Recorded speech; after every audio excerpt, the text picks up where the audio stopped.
Donc, qu'est-ce qui s'est passé de bien cette semaine sur TikTok? J'ai appris énormément de choses avec le hook sur TikTok, donc énormément de choses à faire pour simplement avoir l'un des meilleurs hooks. Il faut nommer la personne, donc par exemple dire une tranche d'âge si vous avez entre 15 et 25 ans, tu vois, ce genre de choses. Ou alors son sexe, par exemple, dire pour tous les hommes, etc. Enfin voilà, bref, identifier la personne, lui poser une question du genre est-ce que tu t'es déjà demandé, tu vois, ce genre de choses. Créer du mouvement au début, c'est-à-dire par exemple arriver en courant ou ce genre de choses. Mettre un objet étrange ou quelque chose comme ça, un truc chelou du genre une chaise sur un lit, enfin des trucs qui sont pas très communs, quoi. Ou alors quelque chose qui brûle derrière toi, enfin voilà, ça va faire interagir, etc. Et ça va faire rester le mec sur la vidéo tout simplement. Et montrer une porte fermée. Apparemment, j'ai appris que c'est vrai que quand on montre une porte fermée, on sait pas qu'est-ce qu'on va s'attendre. Du coup, forcément, les personnes ne s'attendent pas à qu'est-ce qui va se passer, si le gars il va ouvrir une porte, ça va être une star ou pas, ou des choses comme ça, tu vois. Ensuite, se faire quelque chose d'inattendu, genre se taper la tête, tu vois, c'est con, mais ça marche. Utiliser des grands nombres, du genre parler en milliards ou en millions, ça attire apparemment un petit peu plus. Utiliser des images de célébrités, dire le nom des célébrités aussi, apparemment, ça fait un bon hook. Ensuite, côté community management, qu'est-ce qui s'est passé de bien? J'ai commencé à me filmer, à faire mes scripts, à avoir des idées de vidéos, etc. pour ma chaîne perso, du coup, sur TikTok, comme je vous avais dit. Parce que je me suis dit que forcément, j'allais me lancer parce qu'il faut vraiment que je m'entraîne pour savoir comment on perd sur TikTok. Parce que là, je suis toujours pas sûr de mon service et je fais déjà payer des gens. Donc voilà, j'ai commencé à me filmer et tout. Je vous dirai rien à propos de ça parce que je me lancerai pas tout de suite. Là, je prépare vraiment toutes les vidéos au maximum pour avoir au moins une cinquantaine de vidéos pour pouvoir au moins poster 2 à 3 fois pendant un mois. Les calculs sont pas très bons, mais tu m'as compris, je vais préparer beaucoup de vidéos, quoi. Et puis voilà, tout simplement. Ensuite, côté entrepreneuriat, j'ai appris la SASU. Donc là, c'est pas un QQCP. On va juste créer les points forts, les points faibles, les obligations et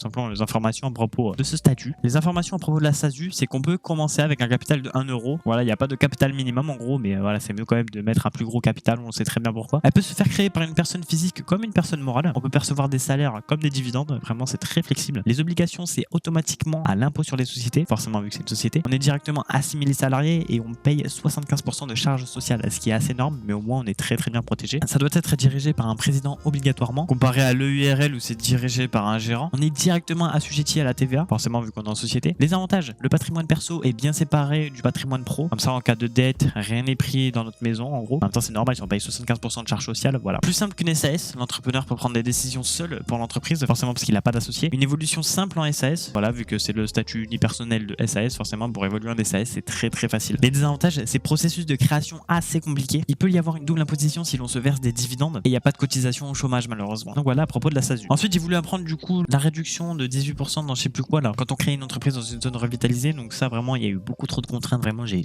pas compris du tout. Du coup là il y a vraiment énormément de contraintes, ça dépend énormément de choses, ton statut, de où t'es vraiment, parce que voilà. Enfin bref, en gros c'est compliqué quoi. Ensuite je vais vous expliquer le NACRE, donc QQCP. Qui a le droit au NACRE? Les demandeurs d'emploi non indemnisés. Les demandeurs d'emploi non indemnisés inscrits à Pôle emploi durant 6 mois au cours des 18 derniers mois. Et les bénéficiaires de l'allocation de solidarité spécifique. C'est quoi la nouvelle accompagnement pour la création et la reprise d'entreprise? C'est en France et il faut faire la demande auprès d'un organisme compétent. Quand le faire au moment de la création? Comment bénéficie-t-on du NACRE? Le demandeur doit être à la recherche d'un emploi, avoir entre 18 et 25 ans, être salarié dans une entreprise en difficulté, toucher des minima sociaux, avoir signé un CAPE, donc je sais pas ce que c'est, ou reprendre une entreprise dans un QPPV. Là non plus je sais pas ce que c'est. Pourquoi? C'est pour simplement aider lors du démarrage à bien structurer, à avoir un bon démarrage de l'activité. Et combien? Il peut être entre 1000 euros et 10 000 euros l'accompagnement. Et je vous mets en même temps la durée, voilà combien de temps il peut durer. Donc je vous mets un petit tableau voilà, que j'ai trouvé sur le site du gouvernement. Qu'est-ce qui s'est passé de bien côté personnel cette semaine? Du coup j'ai commencé la muscu à la salle, enfin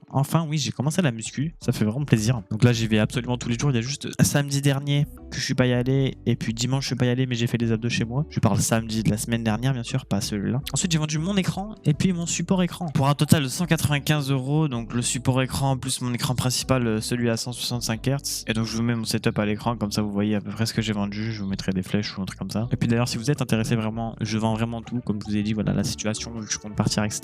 Je vends ma chaise, mon ordinateur portable, mon support casque, mon casque, clavier, souris, bref tout ce que vous voulez. Du coup voilà si vous êtes intéressé, j'ai mis tout sur le bon coin. Ensuite j'ai fini le livre Atomic Habits. Et donc tout le monde disait c'était un banger, ouais truc de fou etc. La base et tout ça quand t'achètes un livre. Moi personnellement je trouve pas fifou. En fait le truc c'est que vous avez pas besoin d'un livre et des habitudes pour savoir quelle habitude faut mettre en place pour réussir vos rêves. Vous savez très bien ce que vous avez à faire. Donc juste fais ce que t'as à faire voilà. Parce que le gars dans son livre il complexifie trop ses habitudes, je sais pas quoi, il parle de je sais pas quoi dans les détails dans la tête et tout. Alors que non il y a rien de ça, tu sais très bien juste ce que t'as à faire pour devenir footballeur pro, youtubeur ou tout ce que tu veux. Juste tu le fais pas parce que t'as pas vraiment envie et c'est tout. Après lire ça reste toujours bien, comme ça augmente ta concentration à long terme, ça augmente ton allocution quand tu parles si tu lis à haute voix. Puis voilà, mais c'est juste pour ça qu'il était bien le livre, c'est tout. Est-ce que j'ai réussi à avoir les 10 000 euros sur mon compte en banque avant le 1er juillet? Donc là, actuellement, on est le 1er juillet. Puis est-ce que j'ai les 10 000 euros? Eh bien, non. Parce que je me suis pas bouché le cul, tout simplement. Je savais très bien que j'allais les avoir parce que j'allais avoir la paye du mois prochain. Et puis voilà, tout simplement pourquoi. Donc c'est vrai que je me suis pas du tout mis la pression avec ça du tout, quoi. Du coup, je les aurai peut-être le 2 juillet parce que je reçois la paye le 2 normalement. Donc voilà, c'est pour ça que je me suis pas du tout mis la pression du tout avec. Ensuite, qu'est-ce qui s'est passé de mal côté TikTok cette semaine? Mon compte TikTok s'est fait ban, tout simplement. Comme je vous ai dit, j'avais voulu tester un compte TikTok seulement en postant des vidéos ultra connues. Donc j'ai téléchargé sans filigrane, etc.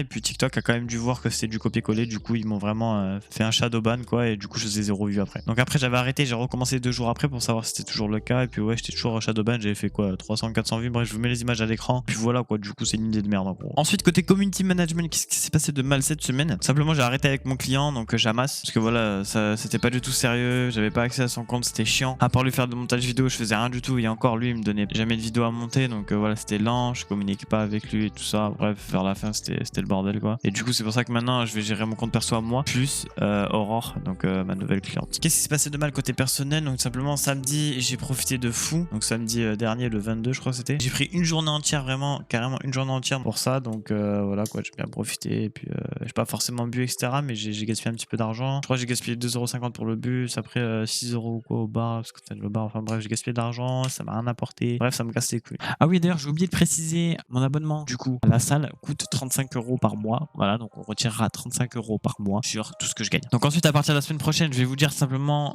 mes revenus et mes dépenses que je fais dans la semaine. C'est-à-dire, par exemple, la semaine prochaine, si j'aurais fait 40 € de dépenses, bah, je vais mettre que j'aurais fait 40 € de dépenses. Et si par exemple, dans la semaine, j'aurais gagné 70 €, je vais mettre que j'ai gagné 70 €. Et puis à chaque fois, toutes les semaines, du coup, on fera le calcul pour savoir si je suis en positif ou en négatif. Donc voilà, ce sera un petit truc à rajouter dans les vidéos à partir de la semaine prochaine pour savoir à peu près combien je fais d'argent par semaine. Et bien sûr, je compte pas mon salaire d'apprenti, je ne compte pas, quoi. Voilà. Ensuite, en anglais, je vous mets mon graphique à l'écran. Et en orthographe, cette semaine, j'ai fait une moyenne de 47,12. Donc là, oui, c'est très très peu. J'ai carrément fait une dictée à 0%. Donc voilà, c'est à la fin de vidéo. Moi, je vous dis ciao, maybe one day.